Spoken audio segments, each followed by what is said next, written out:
lovers, welcome to Uncommon Reader. My name is Daniela, and usually by this time in the month I would have already shared my month's favorite, my past month favorites, but let me tell you guys, April was so uneventful that besides some great reads, I didn't have anything else to share. No places I visited, nothing that I watched on TV that was worth noticing. Perhaps just one series I'm watching on Netflix related to a family of real estate agents in Paris and globally. But was that worth the video? I don't think so. So today I decided to do a recap of my reading challenges for this year, and no, it's not a quarter recap. It actually is going to be a quadrimester recap because of course it involves 4 months. So I'm going to do another one in August and then a final one in December. So I had 3 challenges set up for myself. One that was sort of my own challenge, and then I'm participating to other 2 challenges, and let's see if I can make this short and sweet. The first challenge that I decided to give myself was to introduce 12 new authors this year, and they were William Somerset Maugham, which I've read in February, Ernest Hemingway, which I haven't read yet, David Grossman, I read in January, Donna Tartt, I read her in April, and I'm going to talk about The Goldfinch very soon here on the channel.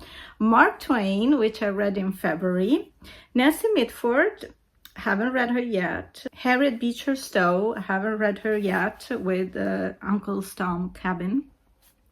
Toni Morrison with Beloved, I haven't read that yet.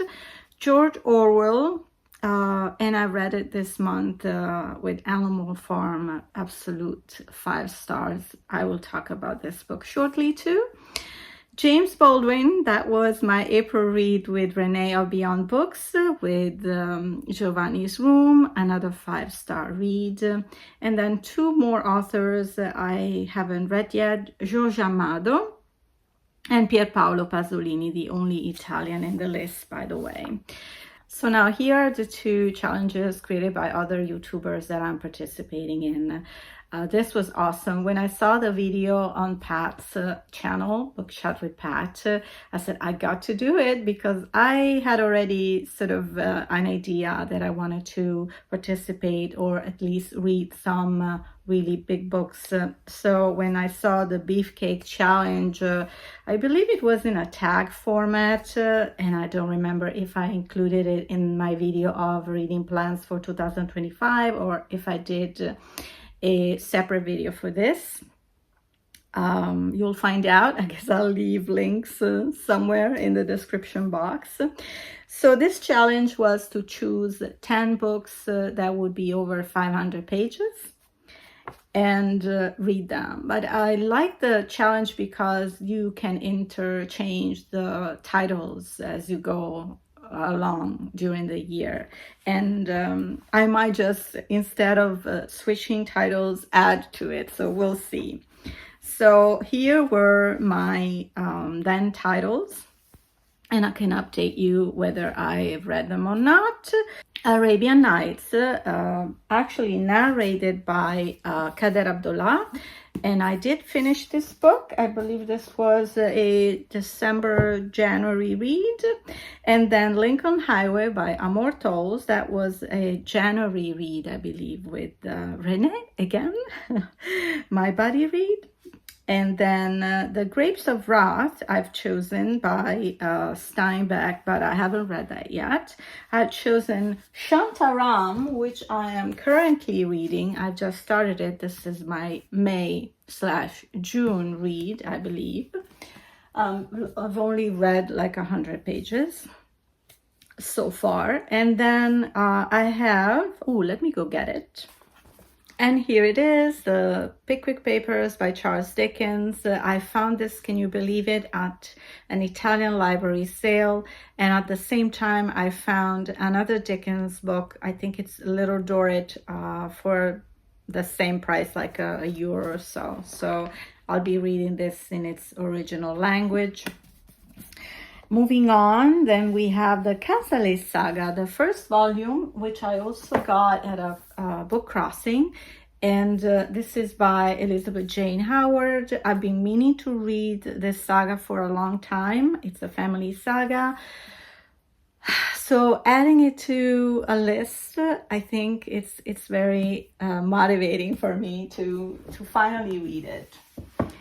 Then I've also added Uncle Storm Cabin, which is kind of intertwining with my authors to read challenge. So I'll be reading that sometime probably in the fall. The Goldfinch by Donna Tartt, another author that I've read for the first time. I read The Goldfinch in April, and I'll soon talk about it on the channel. Then I had chosen A Hat Full of Cherries by Oriana Fallaci, another one of my favorite writers. And that will be our summer read for my Italian channel book club. But from the same author, I'm going to read in the fall, end of summer, inshallah. And I believe this is somehow autobiographical during the time when she was a war reporter and she was following a specific war in the Middle East, in Lebanon. So I'm truly curious, and I think I'm cherishing this copy because it belonged to an aunt, a dear aunt of mine. So it also has like a sentimental value to it.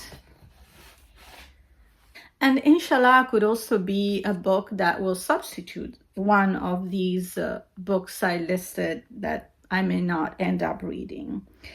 Then I have chosen A Tale of Love and Darkness by Amos Oz. I have the Italian version here, 627 pages. But this I'm really curious to read, so I will definitely. And an addition, because after talking with Philip Hall of A Poet's Reads to Write, we challenge each other, and I'm sort of challenging Philip to read a sci-fi, and more specifically Project Hail Mary by Andy Weir. And he's suggesting I read The Hobbit by Tolkien because I have a hard time reading fantasies. Actually, probably never tried, or hardly so. I remember starting Harry Potter. And yeah, it was intriguing, but like, okay, it's kids. I wasn't motivated to continue. I don't know. I haven't watched the movies, so yeah. Please forgive me. Please forgive me. So moving on to the Diversity Bingo Book Challenge created by Ellen of Ellen Made Book Club. I got immediately enthusiastic about this challenge because of the diversity in it. I love diversity and exploring different writers, different territories, different cultures. So I think this was made for me. I'm going to share on the screen the graphics because it's bingo, right? So you have to make bingo. But look at this. I'm so close to make bingo because I'm missing just one book in 3 lines. So the beauty of this challenge is that you might just complete one line in either horizontally or vertically, and you're going to get your bingo. But how about completing all the prompts and also all the requirements of diversity representations on voices and diverse continents, including countries in those continents that you have never read anything about or from. So yes, it gets really complicated, but hey, it's a challenge, right? So let's see, closing in, how I did so far. So the first line has a new country completed with Beartown. Laughter, I've added 3 men on a boat which I read in April. We'll talk soon about it. For another reading event, my book read for January with Amor Tolls Lincoln Highway, and it was, I think, my first time. If you see the icon I've chosen to represent America, because of the first time I think I read a book set in maybe it was Nebraska, I can't remember. Memoir or biography, I'm going to fulfill that very soon because I've chosen a book that I want to read, hopefully in May or maybe in June. And I'm missing The Feminist, which could be also the same book I'm going to use for memoirs. You can have the same book representing different slots. Nonfiction, funny because this memoir book can also be added to the nonfiction. Recommended, I believe this was recommended to me by a booktuber from Italy. That was a David Grossman book, and it also represented the minority icon. This is so fun because you can really use whatever icon you want in representation of a specific country or a minority. Secondhand, this was a purchase from Berkeley used bookstore. Their Eyes Were Watching God, a beautiful 5-star read from February. It represents minority, and it represents also another country in the US that I haven't read anything from. I believe that was Florida at one point, and then another state that we're coming from. I don't remember, sorry. Representing Island, I've chosen We Do Not Part by Hong Kong because part of this book is set in an island. Future empowerment, I haven't chosen anything on that yet. Library, I rented in Italy The Goldfinch. Animals, just finished Animal Farm by George Orwell. New release, 2025. This is Joel Dicker, who is a Swiss author, often translated in English. You may remember probably his most famous book, The Truth About the Harry Quebert Affair.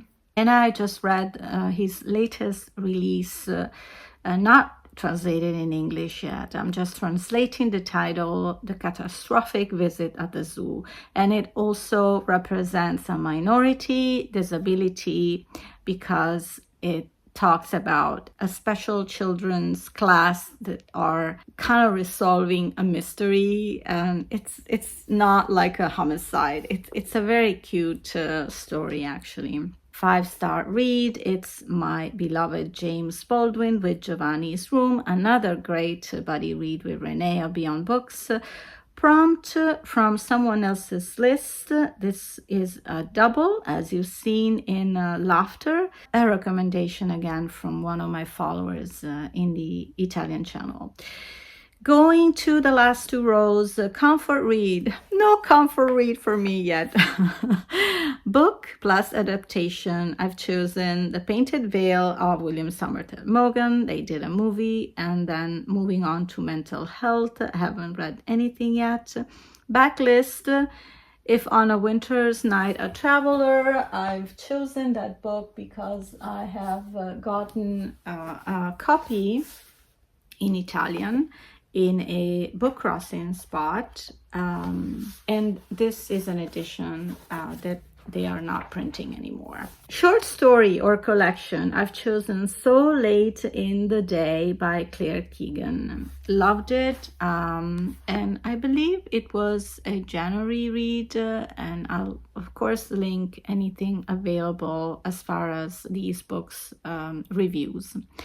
Last row, Migration, the beautiful, The Most Secret Memory of Men by Mohammed Mughal.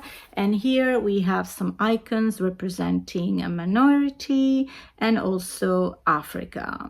I believe that was set in, part of the book was set in Senegal. Genre out of comfort zone, that's gonna be the Hobbit spot later on this year. Favorite author, Roman Gary with The Roots of Heaven. And then here we also representing Africa and also representing indigenous people. Prize winner, Orbital, Samantha Harvey, Booker Prize winner 2024. And lastly, again, We Do Not Part by Han Kang. It's a translated book. I believe she's writing in Korean, South Korean. Correct me if I'm wrong. And that's it. This is the recap of my reading challenges of 2025. I think I'm doing pretty good, so I'm quite happy. Thank you for staying with me today, and I look forward to see you back here on Uncommon Reader. Take care for now, and happy readings. Ciao.